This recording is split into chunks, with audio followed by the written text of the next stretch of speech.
1979 جب اس ملک کا پہلا ڈیموکریٹکلی الیکٹڈ پرائم منسٹر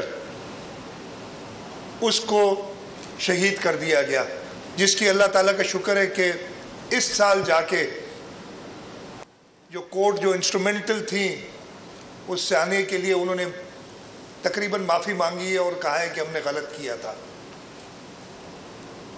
اس آنے کے بعد بھی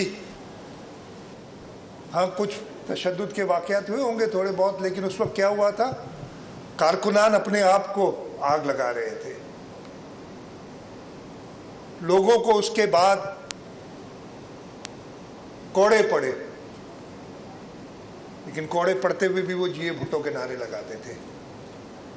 جب 1979 کے بعد 1988 میں پاکستان پیپلز پارٹی کی حکومت آئی، شہید محترمہ بے نظیر بھٹو وزیر اعظم بنی، تو لوگوں کا خیال تھا کہ یہ اب جائیں گی ریونج کے اوپر، لیکن آپ سب کو یاد ہوگا، لوگ تو کہتے ہیں یہ انہوں نے پاکستان میں نہیں کہا تھا، دنیا میں 7 جون 1989 امریکن کانگریس کے سامنے خطاب کرتے ہوئے انہوں نے کہا تھا کہ جب میں آئی تھی اور انہوں نے یہ حقیقت بتائی تھی کہ لوگ ڈرے ہوئے تھے کہ میں انتقامی کارروائیاں کروں گی، اور سارے لوگ پریشان تھے، لیکن وہ لوگ سب غلط ہوئے، میں نے کوئی انتقامی کارروائی نہیں کی۔ اور ان کی ایک فریز جو مشہور ہوئی، انہوں نے امریکن کانگریس میں ادھر کہا تھا کہ میرے لیے democracy is the greatest revenge. اس کے بعد وہ خود محترمہ بے نظیر بھٹو کو پوری قوم کے سامنے 2007 میں شہید کر دیا گیا۔ دہشت گردوں نے شہید کیا، اس ملک کے دشمنوں نے شہید کیا۔ اس وقت بھی جب 27 دسمبر 2007 کو پورا ملک ایک بے چینی کی کیفیت میں تھا، تو لیڈرشپ کا اور اسٹیٹسمین کا تب پتہ چلتا ہے۔ اس وقت صدر آصف علی زرداری نے نعرہ لگایا کہ پاکستان کھپے، اس لیے کہ وہاں کچھ لوگ جذبات میں آ کے کہہ رہے تھے کہ ہمیں پاکستان نہیں چاہیے، تو انہوں نے اس کو اسی وقت کہا نہیں، پاکستان چاہیے، پاکستان کھپے۔ اور چیئرمین بلاول بھٹو زرداری نے اس وقت بھی، مجھے وہ پریس کانفرنس یاد ہے، ہم سب وہاں موجود تھے، اپنی شہید والدہ کے پرائم منسٹر شہید محترمہ بے نظیر بھٹو کے الفاظ دہرائے کہ democracy is the best revenge. اور اس ملک میں جمہوریت آئی۔ ایک طرف یہ لیڈران ہیں جو اپنے کارکنان کو، جو اس قوم کو اکٹھا ہونے کی بات کرتے ہیں، اور دوسری طرف ایک اور شخص آیا، مجھے پتہ ہے یہ پھر وہ جس طریقے سے اس نے زہر گھولا ہوا ہے کہ بڑی کرٹیسزم ہوگی ہم سب کی ان باتوں پہ، لیکن یہ جو خاص طور پہ نوجوانوں کے ذہن زہر سے بھر دیے ہیں، اس کے لیے ضروری ہے کہ ہم اپنی بات کرتے رہیں ہر جگہ۔ مجھے وہ بھی یاد ہے، ایک عجیب کیفیت پیدا کر دی ہے نوجوان اور ایون لوگوں کے ذہنوں میں۔ ایک شخص میں نے دیکھا وہ 2022 کی میرے خیال ہے یا کلپ ہے کہ جی وہ کہہ رہا ہے کہ اگر مجھے میرا لیڈر کہے گا تو اس کا 4 یا 5 سال کا بچہ اس کے ساتھ کھڑا ہے، اس کو اٹھا کے کیمرہ کے سامنے کہتا ہے میں اس کا گلا کاٹ دوں گا اگر مجھے اپنا لیڈر کہے۔ یعنی وہ اپنے لیڈر سے یہ ایکسپیکٹ کر رہا تھا کہ وہ ایسی ڈیمانڈ کرے گا کہ گلا کاٹ دو اپنے بچے کا میرے خاطر۔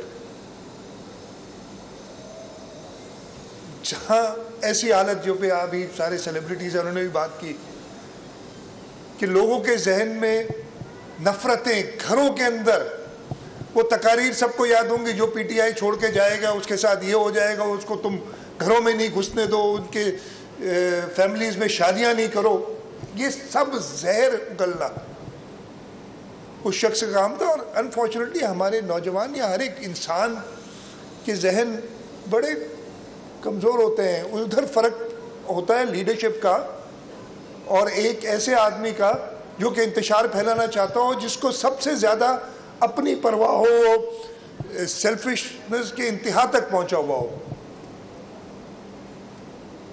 کہ اس طریقے کی تقاریر کرنا، لوگوں کے ذہنوں کو زہر سے بھرنا. اور اس دن میں نے کہا نا 9 مئی وہ ایک دن کی بات نہیں تھی، یہ سالوں سے ایک بات کرتا چلا آ رہا تھا، اور اس نے سمجھا شاید کہ 9 مئی کو وہ پاکستان کو نقصان کر دینے میں کامیاب ہو جائے گا. اسی وقت آپ نے یہ ساری ویڈیوز بھی دیکھی جو چلی، ان کی جو لیڈرشپ تھی کس قسم کی باتیں کر رہی تھی، کوئی تقاریر کر رہی تھی.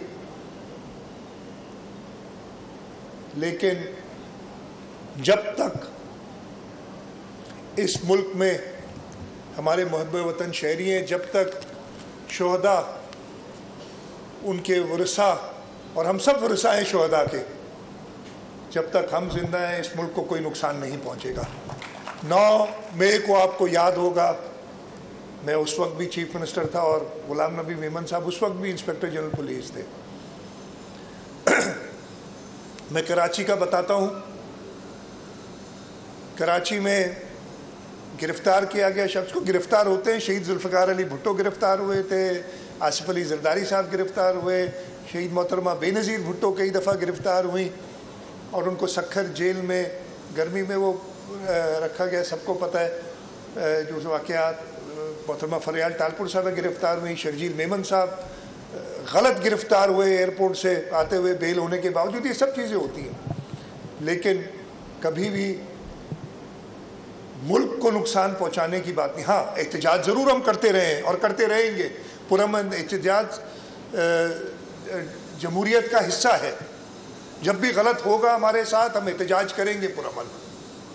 لیکن قوم کو اس طریقے سے نقصان پہنچی. اس دن جو تقاریر ہوئی کہ جلا دو، یہاں چلے جاؤ، کور کمانڈر ہاؤس چلے جاؤ، پتہ نہیں ریجنٹ پلازا چلے جاؤ، یہ ساری چیزیں موجود تھیں. میں کراچی میں آنے سے پہلے ایک چیز، خیر ایک مجھے بڑی خوشی ہوئی، میں ملنا بھی چاہتا ہوں جو شہید کیپٹن کرنل شیر خان کے ساتھی ہیں ان سے، اس لیے کہ جولائی 99 کو قصہ ہے. میں آئی بلیو 5 جولائی میں، اور کہ ایک اور ثانیے کی وجہ سے بھی یاد ہے جہاں جب اس ملک میں جمہوریت ختم کر دی گئی تھی. لیکن 5 جولائی 99 کو شہید کیپٹن کرنل شیر خان نے جام شہادت نوش کیا. سیاچن میں 2 ڈویژنز انڈین آرمی سے مقابلہ کرتے ہوئے وہ اپنی پوسٹوں پہ ان کے اوپر تھے اور ان کو بے تحاشا نقصان دے رہے تھے. ایک پوسٹ پہ ہندوستانی فوجوں نے قبضہ کیا، انہوں نے اکیلے جا کے اس سارے فوجیوں کو، ہندوستانیوں کو ادھر مارا. لیکن اس میں مشین گن کی فائر سے وہ خود شہید ہوئے. اور اس کے بعد جب ہندوستانی فوج ان کے کئی لوگوں کو اس نے مارا تھا، انہوں نے اس کی لاش کو مسخ کرنے کی کوشش کی، تو وہاں جو ہندوستانی کمانڈر تھا اس نے انہیں روکا کہ نہیں، یہ ہمارے ساتھ لڑا ہے اور بہت اچھا لڑا ہے. اس ہندوستانی فوج کے کمانڈر نے اس کی سائٹیشن اس کی جیب میں رکھی اور بتایا کہ اس نے کیا کیا ہے. ہمیں کیا پتہ چلتا. دشمن نے ریکگنائز کیا اور مردان میں اسی کے مجسمے کو انہی شرپسندوں نے مسخ کیا، اس کا سر تن سے جدا کیا. آپ نے سب وہ تصاویر دیکھی ہوں گی. میں اس شخص کو جس نے یہ کام کیا اس کو تو قصوروار ٹھہراتا ہوں، لیکن اس سے پیچھے اس سوچ کو پیدا کرنے والا سب سے بڑا قصوروار وہ ہے جس کو سزا ملنی چاہیے. اس کی باقی جو چیزیں نا، وہ گھڑی چور کر دی یا فلانا کر دیا، 190 ملین پتہ نہیں پاؤنڈ کی جو اس نے جو بھی کیا، باقی چیزیں ایک طرف کر دیں. لیکن اس ملک کی نوجوانوں کی اس ملک کو تقسیم کرنے والی جو سازش جو ملک دشمنوں نے اس کے تھرو کرائی ہے، اس کی کوئی معافی نہیں ہے. اس کی معافی نہیں ہو سکتی. اور ادھر شہداء نے کہا نا کہ بھائی ہم کون ہوتے ہیں معاف کرنے والے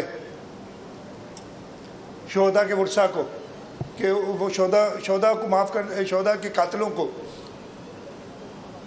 تو ہم یہ معاف نہیں کر سکتے۔ اس کو، اس ملک کو ڈیوائیڈ کرنے، اس ملک کو تقسیم کرنے کی سزا ملنی چاہیے۔ میں کراچی کی ذکر آپ سے کر رہا تھا، اسی دن یہ تقریباً 2-2:30 بجے کے قریب صاحب موصوف اریسٹ ہوتے ہیں، تو جی یہ کال آ جاتی ہے پورے پاکستان میں، یہاں پہ بھی کوشش ہوتی ہے، ہماری پولیس کے بہادر جوان، ان کے ساتھ رینجرز، انہوں نے مل کے 5-6 بجے تک سارا شہر انڈر کنٹرول کر 2-3 گھنٹے میں صفائی کر دی تھی۔ ان کی صفائی اور طریقے سے نہیں کی تھی، صرف اپنی رٹ قائم کر کے۔ اس کے بعد جی چلنا شروع ہوا، اور یہ اگین میں جو کہتا ہوں نا جو نقصان ہوتا ہے، یہ سوشل میڈیا پہ غلط خبریں کہ جی GHQ پہ بھی قبضہ ہو گیا، یہ اس دن آپ کو یاد ہوگا کور کمانڈر ہاؤس پہ قبضہ ہو گیا ہے، اور بس ملک جو ہے وہ آپ کے میاں والی ایئر بیس پہ قبضہ ہو گیا ہے، اور پھر وہ تصاویر چلنی شروع ہوئی، کور کمانڈر ہاؤس کی تصاویر آئی، تو پھر یہ جاگ اٹھے شرپسند، اور ان کو کہا گیا فونوں کے ذریعے کہ کچھ شرم کرو، دیکھو ہم نے یہ سب کیا، تم کچھ نہیں کرتے ہو۔ لیکن اس وقت بھی ہماری پولیس، اور مجھے اچھی طرح یاد ہے وہ سارا دن، وہ رات، میں رات کو IG صاحب کو میں نے کہا نکلیں، اس لیے کہ شارع فیصل پوری بلاک کر دی، 6-7 گھنٹے شارع فیصل ضرور بند رہی تھی۔ میں نے کہا کہ صبح لوگ دفاتر جائیں تو ان کو کوئی روک ٹوک نہیں ہونی چاہیے۔ صبح ہم نے بزنس ایز یوزول چلے، اس نے 7-8 گھنٹے ہمارے خراب کیے، آگے کچھ نہیں ہوگا۔ اور ساری رات پولیس، ہماری KMC کا عملہ، ویسٹ مینجمنٹ بورڈ کو نکالا تھا ہم نے، اور میں نے چکر کو 12-1 بجے رات کو لگایا، اور صبح 5 بجے دوبارہ لگایا دیکھنے کے لیے کہ یہ سب صاف ہوا ہے کہ نہیں، اور ان سب نے کام کیا تھا۔ میں پولیس کے جوانوں کو، اپنے رینجرز کو، اپنے آرم فورسز کو خراج تحسین پیش کرتا ہوں کہ انہوں نے مدد کی حکومت کی، اور انہوں نے اس ملک کے، اس لیے کہ اس شہر نے بھی بہت بہت برے وقت دیکھے ہیں۔ 9 مئی کی تو ہم بات کرتے ہیں، 12 مئی بھی سب کو یاد ہوگا کہ 12 مئی کو کیا ہوا تھا۔ 12 مئی کو بھی شرپسندوں نے احتجاج کو، پرامن احتجاج کو نقصان پہنچانے کے لیے ان پہ فائرنگ کی، اور اس دن بھی سب کو یاد ہوگا، وہ 12 مئی بھی اتنا ہی خراب تھا، لیکن اس کے بعد جلد، اور پھر ہم نے کوئی انتقامی کارروائیاں نہیں کی اس پہ، ہم نے کہا کہ آؤ ریکنسائل کرو، ساتھ بیٹھو، اور وہ ساتھ حکومت میں بھی آئے پھر، لیکن ان کے جو لیڈر تھے ان کی بھی خیر انہوں نے اب ان کو خود چھوڑ دیا ہے، آگ کر دیا ہے، تو چلیں اس پہ زیادہ بات نہیں کرتا۔ اور میں تو یہ آپ سب کو پیغام ہے حکومت سندھ کی طرف سے، سب سے پہلے تو ہمارے شہداء کے ورثاء کو پروگرام ہے کہ یہ پیغام ہے کہ ہم ہمیشہ آپ کے ساتھ ہوں گے۔ آپ کے نوجوانوں نے، آپ کے بچوں نے، آپ کے والدین نے اس ملک کے لیے جان قربان کی ہے، اور ہم ان کے قرض دار ہیں، اور ہم ہمیشہ ان کے ساتھ رہیں گے۔ سندھ امن کی دھرتی ہے، سندھ صوفیوں کی دھرتی ہے۔ انشاءاللہ تعالی ہم اپنی پولیس، اپنے رینجرز اور اپنی افواج کے ساتھ مل کے کراچی میں وزیر اعلیٰ سندھ سید مراد علی شاہ کا تقریب سے خطاب، انہوں نے کہا کہ 9 مئی کے پیچھے قوم کو تقسیم کرنے کی کہانی ہے۔ 9 مئی ایک ثانیہ ہے اور سیاہ ترین دن ہے، زہر آلود تقریر کر کے نوجوانوں کو ورخلایا گیا۔